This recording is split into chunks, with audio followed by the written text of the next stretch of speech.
मेरे सीने में नहीं तो तेरे सीने में सही हो कहीं भी आग, लेकिन आग जलनी चाहिए। मेरे सीने में नहीं तो तेरे सीने में सही हो कहीं भी आग, लेकिन आग जलनी चाहिए। प्यारे बच्चों, ये पंक्तियाँ दुष्यंत कुमार जी की हैं और ये साय में धूप इनके गज़ल संग्रह में संकलित हैं। तो आइए आज हम दुष्यंत कुमार का साहित्यिक जीवन परिचय जानेंगे। तो सबसे पहले उनका जन्म सन 1933 राजपुर नवादा गांव उत्तर प्रदेश में हुआ। दुष्यंत कुमार जी की प्रमुख रचनाएं हैं सूर्य का स्वागत, आवाज़ों के घेरे, साय में धूप, जलते हुए वन का वसंत। काव्य है ये, एक कंठ विस्पाई, यह गीति नाट्य है। छोटे छोटे सवाल, आंगन में एक वृक्ष और दोहरी जिंदगी इनका उपन्यास है।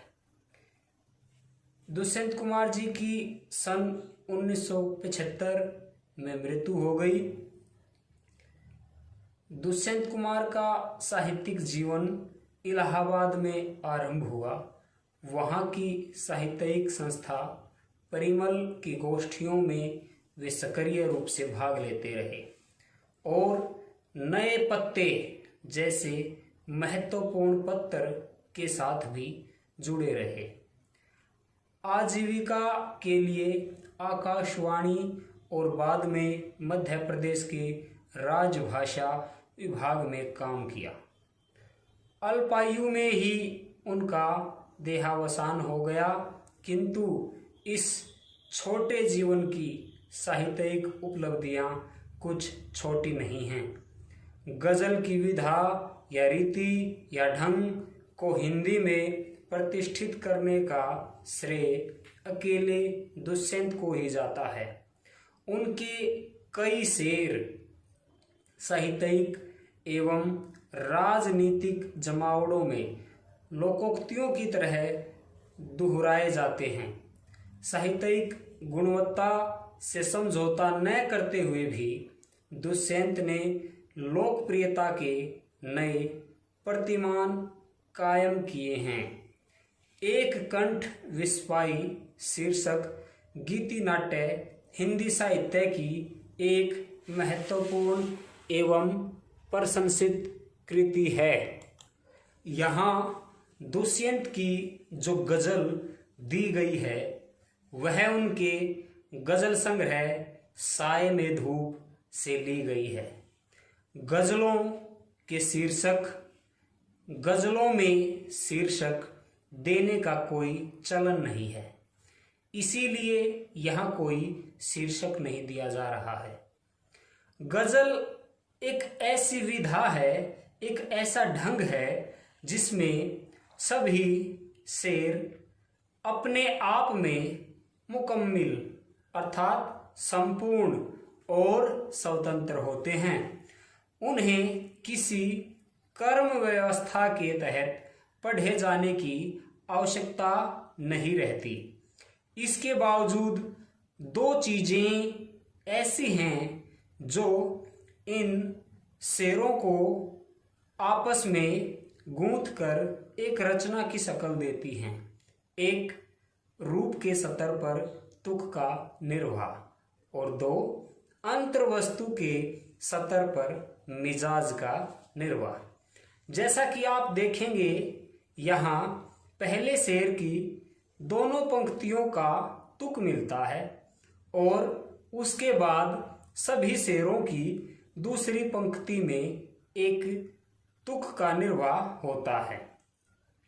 आमतौर पर गज़ल के शेरों में केंद्रीय भाव का होना जरूरी नहीं, लेकिन यहाँ पूरी गज़ल एक खास मनस्थिति में लिखी गई जान पड़ती है। राजनीति और समाज में जो कुछ चल रहा है उसे खारिज करने और विकल्प की तलाश को मान्यता देने का भाव एक तरह से इस गजल का केंद्रीय सूत्र बन गया है।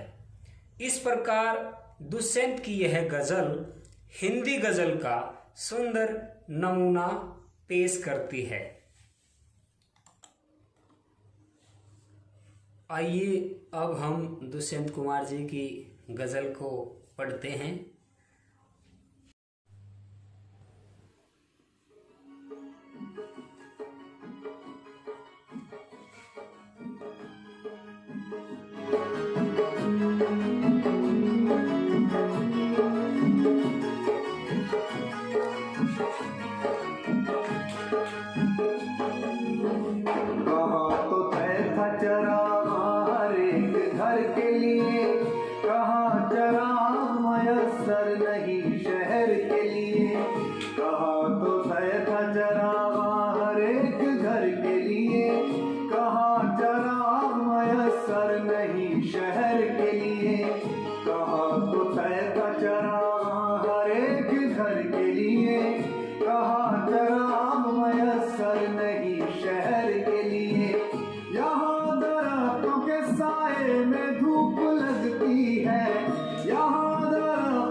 साए में धूप लगती है, चलो यहाँ से चले और उम्र भर के लिए।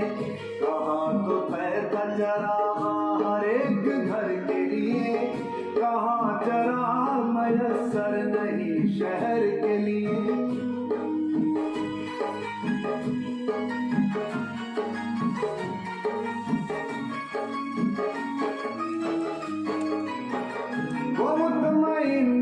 पत्थर पिघल नहीं सकता, वो मुतमईन है कि पत्थर पिघल नहीं सकता, वो मुतमईन है कि पत्थर पिघल नहीं सकता।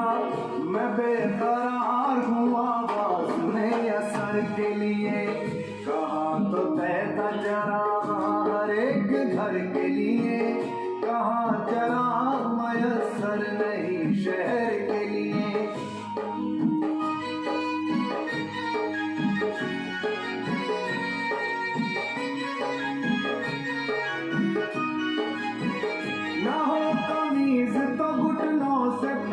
ढक लेंगे ना हो कमीज तो घुटनों से पेट ढक लेंगे, ना हो कमीज तो पाँवों से पेट ढक लेंगे।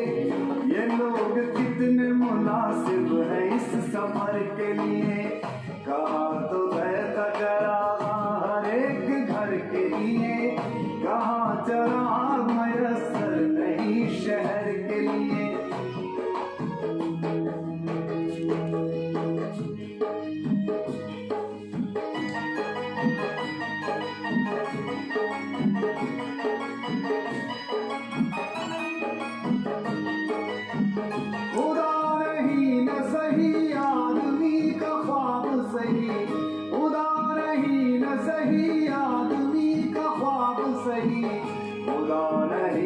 सही आदमी का ख्वाब सही, कोई हसीन नजारा तो है नजर के लिए, कहाँ तो पैदा चरागा हर एक घर के लिए, कहाँ चरा मयसर नहीं शहर के लिए।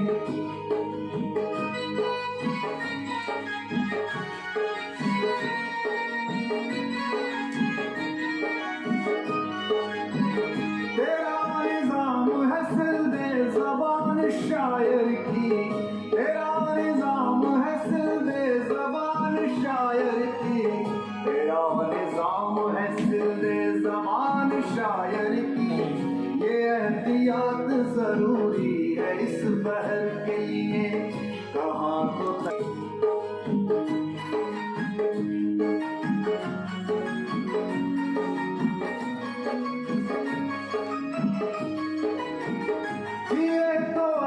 बगीचे में गुलमोहर के तले, जिए तो अपने बगीचे में गुलमोहर के तले, जिए तो अपने बगीचे में गुलमोहर के